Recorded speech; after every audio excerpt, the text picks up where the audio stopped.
아사히 신문을 비롯해서 일본은 호해까지 찍었어요. 아, 호해? 그래서 미국의 전문가들은 역시 북한의 김정은 위원장도 이런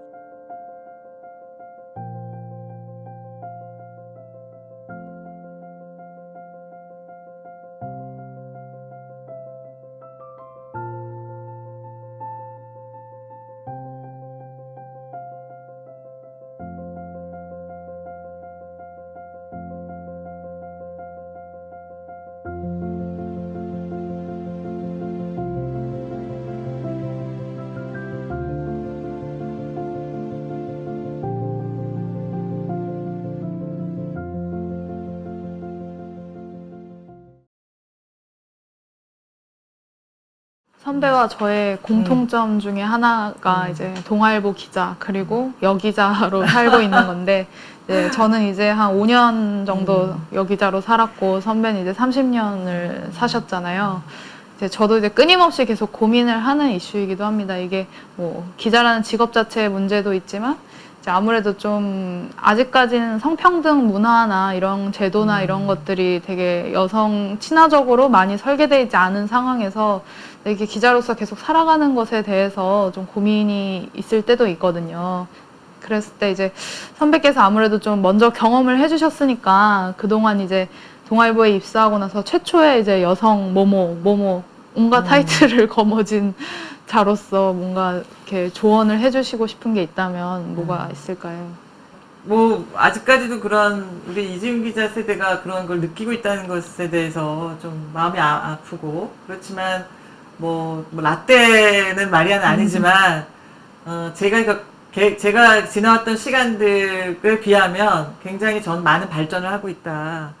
특히 이제 세대별로 이게 좀 차이가 있다 보니까 저는 뭐 차별이라기보다 약간 젠더 감수성 그런 점에서 이제 우리 윗세대들은 너무 그러니까 저는 그 어디 현장도 사내도 그렇고 어디 밖에서 취재도 항상 그 유일하게 여자였던 경험들이 있거든요. 그러니까 지금 제가 참 머리가 나빠서 다 기억이 안 나서 그런데 그때 그 받았던 언행들, 언사들 이런 걸 보면 참 기가 막힐 일들이 많았었죠. 그리고 그 너무 스트레스 받고 그러면 아, 내가 여기서 참았던 것이 너무 비겁한 행동은 아니었을까? 또 그것 때문에 또 마음 고통 받고. 어찌됐든 그 시절들이 이제 좋아지고 시간들이 흐르면서 그런 젠더 감수성 굉장히 또 민감해졌고 아직까지 또 그런 윗세대들의 그런 감수성이 없는 내지는 부족한 사람들의 이야기도 그건 당연히 문제가 있고 고쳐져야 되는 문제가 있긴 하지만 그래도 예전보다는 여러 가지 여건이나 이런 그 인식이나 이런 것들은 많이 발전하고 있어서 저는 굉장히 환영하고 있고요. 그리고 저는 한때 제가 그 소수자 너무 이렇게 왜 혼자서 이렇게 있다 보니까 나는 그 미국의 흑인이나 뭐 또 장애로 태어난 사람의 심정이 이런 거 아닐까. 소수자의 심정. 누구와도 나눌 수 없고 또 어떤 그 정상적 주류와 내가 항상 이렇게 비껴가 있다. 이런 어떤 컴플렉스가 좀 심했어요. 피해자 컴플렉스도 있었고 그래서 굉장히 좀 실존적인 외로움에다가 그런 여성으로서의 겪는 게 늘 저의 어깨와 머리를 짓눌러서 에너지를 더 많이 썼던 것 같아요. 근데 지금 돌이켜 생각해 보면 조금 반성이 되고 하는 측면이 있는 게 뭐 저를 또 뭐 그럴 수밖에 없었다라고 하면 그럴 수 있겠지만은 굉장히 남자처럼 똑같이 행동하려고 했던 면이 있었어요. 그러니까 남자에 뒤지지 말아야 돼. 남자는 나의 경쟁자야. 남자가 하는 대로 나는 뭐 남자의 리더십, 뭐 남자들이 하는 그런 뭐 일 처리 방식 이런 것들 나는 똑같이 해야 돼. 왜냐면 그렇지 않으면 나는 별외고 굉장히 좀 왕따 당할 거야. 내지는 한계라고 손가락질 받을 거야. 그러니까 이 얘기는 결국 나보다는 남의 눈, 남의 시선 그런 것에서 내 삶을 규정받았다는 거죠. 그러다가 뭐 힘들기도 했지만 어느 순간에 좀 자각이 들었어요. 내가 여잔데 굳이 그렇게 남자랑 똑같이 남자를 그렇게 적대시할 필요가 있나? 나의 동료고 협업하는 사람이고 또 같이 옆에서 하면 너무 나의 멘토들이고 동료 선후배들이 다 그런 사람들인데 그런 생각 가질 필요 없다. 참 어리석은 생각이다.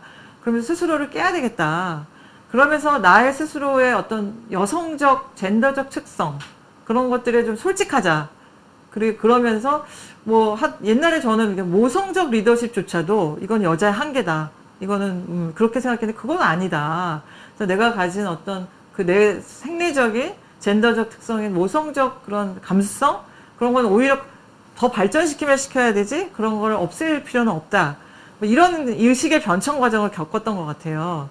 그러면서 때로는 그 과정에서 주저앉기도 하고 눈물도 많이 흘리고 그다음에 또 다른 사람들은 어떻게 살았을까 하다 보니까 신동아 제가 이제 세계의 천녀들이라고 마더 테레사부터 앙겔라 메르켈까지 위인들의 여자들만 다종다양한 여자들의 삶만을 또 막 추출해가지고 그들은 어떻게 나의 이 여성이라는 이런 문제를 어떻게 딛고 일어섰을까, 해결했을까, 또 어떻게 일해서 성취했을까 이런 문제에 천착해서 이제 연재를 또 했던 적이 있었어요. 그래서 그런 작업을 하면서 더 저 스스로의 질문들의 답을 찾게 되었고, 그다음에 이제 첫 여성 대통령이 나왔잖아요. 물론 이제 결말은 굉장히 지금 안 좋지만 그때 당시에 그 한국 사회 분위기는 정말 굉장한 이 여성들의 기대, 그다음에 저도 마찬가지였고 그런 것들이 강했고, 그다음에 그때 제가 이제 신여성 시대라는 또 어떤 기획을 오피니언 팀장 할 때 새로운 여성 그때 알파걸들이 지배하는 이제 그런 게 아니고 사회 각각층에 이제 우리 이지은 기자처럼 20, 30대 젊은 층들이 정말 이제 일하는 것이 당연히 되는 시대, 그런 시대에서 여자들의 고민은 과연 뭘까? 그래서 심층적으로 그때 연재를 했던 적이 있었어요. 그때 양성평등 미디어상도 받고 그랬는데 어쨌든 지금은 조금 더 굉장히 편안해요. 마음이 주는, 시간이 주는 어떤 미덕도 있을 수 있고, 나이가 주는 또 미덕이라고 생각도 되지만, 한결 이제는 여자, 남자라는 그런 것에서 벗어나서, 인간의 문제, 또 이건 인간의 문제다. 남자든 여자든의 문제가 아니라, 그리고 항상 그런 나의 여성적, 젠더적 특성은 내가 계속 가져가야 되는 나의 장점이지 약점이 아니다. 그리고 남자들의 삶도 좀 연민하면서 진짜 남자들도 힘들잖아요. 그래서 보듬고 같이 가야 되는 그런 대상이지 이런 구분 지어가지고 이럴 것은 아니다. 그래서 지금 요즘은 굉장히 저는 그런 것은 마음이 편안해져서 감히 조언이라고 물으신다면 그런 편안한 상태가 됐으면 좋겠어요. 그래서 이 나를 규정하는 것도 그 여자 이전에 남의 시선이 혹시 아닐까, 남이 나에게 준 어떤 고정관념이 아닐까 한번 질문해보는 그런 게 좋을 것 같아요. 네. 선배와 이제 대화를 하면서 네. 이제 제가 느낀 거를 말씀을 드리면서 이제 질문을 또 드리고 싶은데, 선배는 늘 본인이 갖고 계시는 개인적 고민이나 사회적 고민을 그거를 늘 치열하게 고민하시다가 그걸로 늘 작업물을 내놓으시는 뭔가의 패턴이 있었던 것 같아요, 여태까지. 선배 지금의 고민이 되게 저는 궁금해지거든요. 이게 어떤 작업으로 이어질지 예측도 해보고 싶고, 선배 지금 고민이 혹시 무엇인가요? 고민 많죠. 중년의 위기입니다.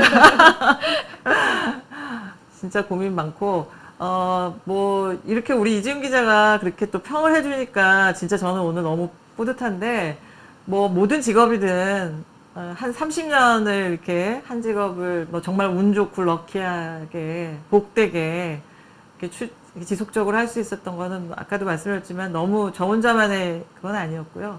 근데 그러다 보니까 나름대로 많이, 그러니까 주마등처럼 지난 시간에 정리도 되고 요새, 그다음에 앞으로 어떻게 살 것인가 늘 화두가 있는데 저는 좀 약간 좀 스스로를 좀 피곤하게 하는 스타일인지 계속 또 기본적으로 기자 뉴스에 이렇게 늘 뉴스 새로운 것에 이런 흥미와 호기심을 많이 갖는 성격이라 그런지 어떤 지나간 과거보다는 굉장히 변화와 혁신, 도전 이런 데 굉장히 맞는 것 같아요. 그래서 아까도 말씀하셨듯이 그런 저에게 올라오는 질문들을 기자적 삶하고 녹여가지고 기사를 쓰든지 책을 내든지 이런 과정의 연속이었고, 지금 하고 있는 이건희 회장 평전 작업도 이제 그런 점에서 좀 이어지는 거고, 그다음에 이제 앞으로는 그 변화와 혁신의 현장에서 뭔가 더 도전적인 삶을, 아직까지는 제가 볼 때 중년이라고 하지만 50대 가장 어떻게 보면 왕성한 에너지,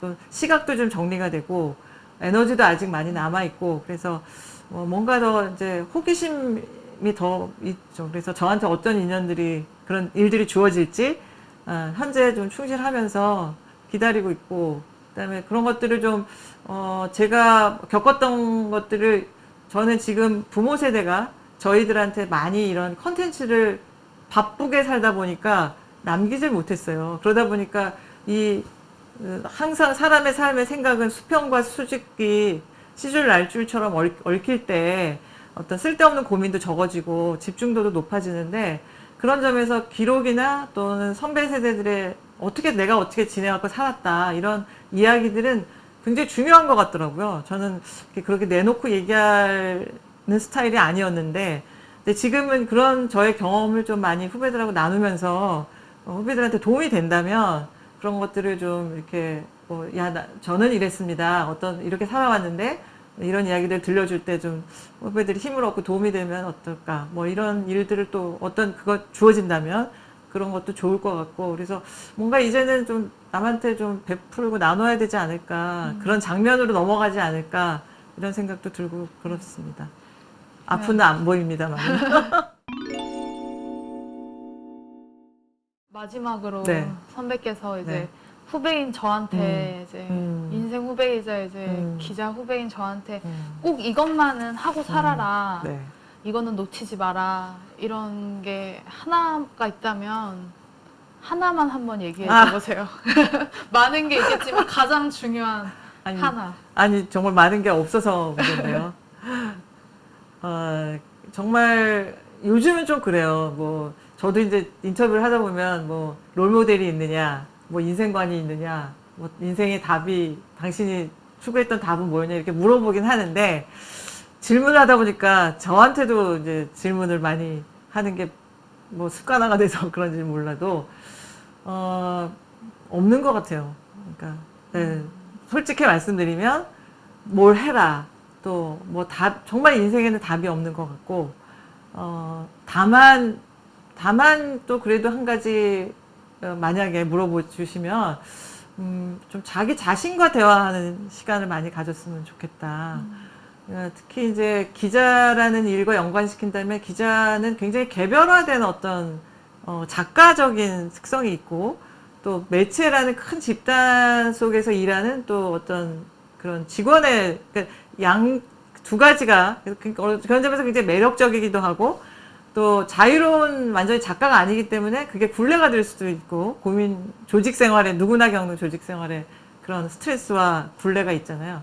근데 어쨌든 두 가지를 같이 겸하고 있기 때문에 굉장히 특별한 직업인데, 그 과정에서 어쨌든 저는 그 조직 생활에서의 경험이야 다른 조직에 있는 분들도 다 느끼는 거지만, 기자적인 작가 정신을 발휘해서 저희가 글을 쓰고 그걸 표현하고 어떤 메시지를 발신하는 일이기 때문에, 그럴 때는 항상 자기 자신과 질문이 중요한 것 같아요. 그래야 남들한테도 어떤 절실하고 진정성 있게 그 질문에서 우러나온 것에 답을 찾는 기자가, 그걸 전하는 사람이, 그렇기 때문에 그 단어나 메시지나 이런 것들도 명확해지고 진정성 있게 독자들한테 다가오고, 그래서 그런 남들이 얘기하는 어떤 고정관념, 남들이 생각하는 것들이 어떻게 보면 그 사람들 생각일 수도 있다.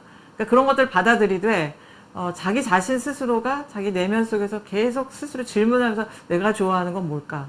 또 독자들 입장에서 내가 읽고 싶은 건 뭘까? 내가 하고 싶은 이야기는 뭘까? 이런 식으로 자꾸 질문해서 자기 속에서 답을 찾아가는 그런 과정을 한번 해보면 어떨까? 지금 저도 그러고 있지만 그런 생각이 들고, 그다음에 이제 여성 문제 아까 얘기를 하셔서 생각나는 취재 경험이, 제가 2013년, 그러니까 2015년 아까 신여성시대 기획을 할 때, 지구촌에서 제일 양성평등이, 제일 잘 실현되는 나라가 이제 스웨덴이었어요. 그래가지고 이제 그때 각종 통계치나 또 외국 언론들에서도 스웨덴은 정말 양성평등 천국이다. 그래서 이제 스웨덴 취재를 한 10일 동안 가본 적이 있었는데, 그때에서 얻은 영감들이 굉장히 많았어요. 제가 일하는 여성으로 사는 문제, 또 앞으로 이제 대한민국 사회에서 뭘 우리 이른바 여성들이 일할 수 있는 토대나 이런 것들이 중요하게 뭘 해야 된다. 대안들을 그때 많이 찾았는데 일단은 스웨덴의 스톡홀름 공항에 딱 내렸는데 화장실이 남녀 화장실이 없어요. 화장실이 하나예요. 남자 여자가 그냥 섞여서 줄을 서고 있고 들어가 보면 양변기와 남자 그 소변기가 같이 있는 굉장히 문화적 충격을 받았고 거기서부터 시작된 스웨덴 취재는 정말 그 어린이집에서 뭐 he, she 이런 그 그녀라는 말을 못 쓰게 한다거나 또 여자한테 인형을 주고 남자한테는 뭐 자동차를 주는 이런 거 완전히 없애고 그래서 정말 강박에 가까울 정도로 남녀와 여성의 젠더적 특성을 아예 없애버리는 시도와 실험들을 하고 있는 게 충격을 받아서 너무 지나치다 싶을 정도로 거부감일 정도로 하여튼 스웨덴의 노력이 그때 굉장히 다가왔고 그다음에 중요한 게 우리 지금 뭐 육아나 여성들의 가장 큰 그 이제 숙제잖아요. 일과 같이 너무 그래서 저는 정말 딴 얘기지만 과연 우리 여자들이 행복해졌나? 일도 해야 되고 애도 키워야 되고 너무너무 지금 힘들다. 옛날에는 그냥 애만 키우면 됐는데 하여튼 좀 힘들어요. 어쨌든. 근데 스웨덴 같은 경우에는 그 우리도 지금 뭐 육아휴직이 좀 일반화 되려고 하고 있지만 굉장히 기업 사이드나 정부 사이드에서 예를 들면 정부 같은 경우에는 전업주부도 이 소득 신고를 하게 해요. 그러니까 이게 뭐 세금을 많이 거두려고 하는 게 아니라 그 여자도 경제 활동을 하는 독립적인 존재다. 그리고 여자의 경제적 독립이 얼마나 중요한가 이런 걸 굉장히 이 국민들한테 각인이 되게 해요. 그러니까 경제적 독립이야말로 여성의 진정한 독립이다. 이런 것들이 사회 전반적으로 완전히 제도적으로 세팅이 돼 있다는 게 하나 되게 인상적이었고 두 번째는 기업 사이드에서 가장 중요한 사람이 인사 담당자예요. 그래서 그 여직원들이 출산이나 육아 때문에 뭐 어린이집 가야 된다. 그러면 이제 비잖아요. 업무 공백 때문에 우린 사실 그 제대로 휴가도 눈치 보이고 그러는데 그런 것들이 굉장히 원활하게 업무 공백이 없게 다음 타자들 이렇게 탁탁탁탁 배열하는 그걸 굉장히 잘해요. 인사 담당자, 대기업의 인사 담당자들이 가장 큰 일 중에 하나예요.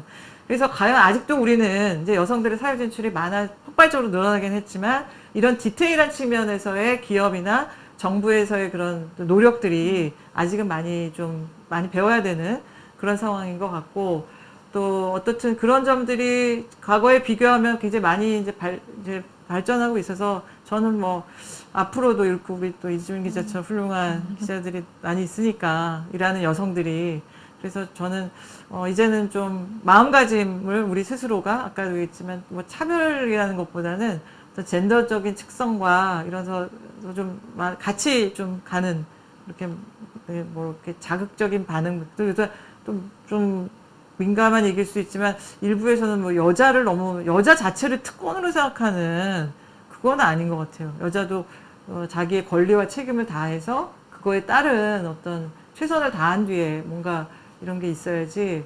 그래서 지나친 페미니즘 이런 것도 한번 혹시 남의 생각은 아닌지 좀 들여다볼 필요도 있다. 근데 제가 이 대목에서 우리 이지은 기자한테 하나 여쭤봐도 돼요? 네. 그러니까 제 얘기를 들으면서 그러니까 제가 이제 오랜 30년의 세월에 약간 간략하게 브리핑을 했는데 맞아. 옛날에는 저랬구나 이런 때도 있었을 것 같고 또 선배의 마음이 이해도 돼. 근데 또 좀 이해도 안 돼. 아니 또 혹은 지금은 좀 나아졌구나. 제가 나아졌다고 하는데 그게 공감이 돼요? 어때요? 사실 나아졌다는 개인의 그런 인상은 개인의 삶이랑 이제 결부돼서 그 선배가 과거를 경험하셨으니까 지금 이제 나아졌다는 그렇죠. 평가를 하실 수 있었던 것처럼 저는 사실 과거에 비교 기준이 없고 저는 이제 제 상황에서만 이제 생각을 했을 때 그걸 보면 이제 선배의 말씀을 들으면서 그래도 역사가 진보하고 있구나 라는 것에 다행입니다. 대한 이제 안도는 있지만 여전히 지금 제가 경험하고 있는 상황에서는 저 나름의 뭔가 그런 뭐 차별적인 거나 이런 거에 인상을 받고 있으니까 저는 또 제가 나중에 선배처럼 20년 후에 그래도 나아졌다라는 말을 해줄 수 있게 저도 이제 선배처럼 제 나름의 자리에서 노력을 해야 되지 않나 그런 생각이 듭니다. 지금 이지은 기자 얘기 듣고 내가 진짜 번뜩 또 떠오르는 충격적 그 에피소드가 하나 있는데 네. 제가 그러니까 사회부 기자 때 출장을 안 보내는 거예요. 여자라고.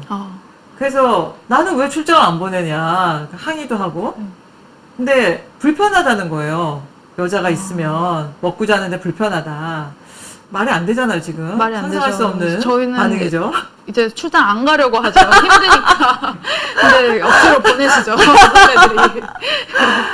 근데 그 옛날에 후기대 시험지 도난 사건이라고 검색 치면은 하여튼 한국 사회에 떠들썩하게 했던 일이 있었는데 그거 이제 제 관할 학교였어요. 제 이제 나와바리라고 하는 이른바 관할 이제 경찰 기자 때 말인데 어쨌든 그 지역의 일인데 제가 전담을 해야 되잖아요. 근데 다른 동료 기자를 파견을 시키고 걔를 그냥 그 시키는 거예요. 그래서 출장도 보내고 그래서 자존심이 상하잖아요. 내 일인데 왜 나한테 이걸 시키지 않냐. 날 무시하는 거냐 속으로. 이제 말은 이렇게 안 했지만. 그래서 이제 어느 날 마음에 딱 결심을 하고 제가 갔어요. 선배한테 가서 내가 이게 전담인데 왜 내 구역인데 나한테 일을 시켜야지. 왜 다른 사람을 시키냐. 나는 할 수 있다. 그리고 출장을 왜 지금 가야 되는데 경기도 어디 외곽이었거든요. 왜 안 보내느냐. 그랬더니 이제 그 말씀을 하시는 거예요. 불편하고 여자를 출장 보낼 지역이 없다. 그래서 아니 나는 가서 뭐 대학교 때 MT 하듯이 남자 기자들하고 같이 먹고 자고 할 수 있다. 그리고 뭐 내가 꼭 그 무슨 뭐 여관에 들어가서 있어야 될 필요도 없다. 나는 경찰서에서 그냥 먹고 잘 거다. 이래가지고 진짜 그것도 최초로 최초의 지방 출장. 출장을 간 적이 있습니다. 네. 아. 그러니까 이제 이런 거에 비교하면은 너무 네, 다르죠. 충격적이죠? 지금은 그런 거 남녀 따지지 않고 이제 일 되는 서로 안 애들이 가려고. 서로 안 가려고 하고 가면 고생을 하니까 이제 그런데 그런 이제 상황을 생각을 하면 당연히 지금 제가 이제 기회 차별적 대우를 문제라든지. 받고 있지는 않다고 생각하지만 또 여전히 이제 제 세대에서의 상대적인 그런 것들이 있으니까 근데 어쨌든 계속 나아지는 방향으로 갈 수 있게 이제 저도 조력을 할 수 있어야겠다 이제 이런 생각을 하게 되는 것 같습니다. 저도 오늘 너무 우리 이지은 기자랑 대화하면서 진짜 그런 또 저만의 경험들을 들어주셔서 너무 감사하고요. 예. 네, 저도 진짜. 이제 개인적으로 사적으로 알고 있었던 허문명 네. 선배에 대한 이야기를 이렇게 여러 사람들과 나눌 수 있게 되어서 저는 되게 뜻깊은 시간이었고요. 인터뷰에 응해주신 허문명 선배 정말 감사합니다. 아유, 저야말로 너무 즐겁고 영광이었습니다. 네. 정말 재미있었고요. 고맙습니다. 네, 감사합니다. 감사합니다. 아사히 신문을 비롯해서 일본은 호해까지 찍었어요. 그래서 미국의 전문가들은 역시 북한의 김정은 위원장도 이런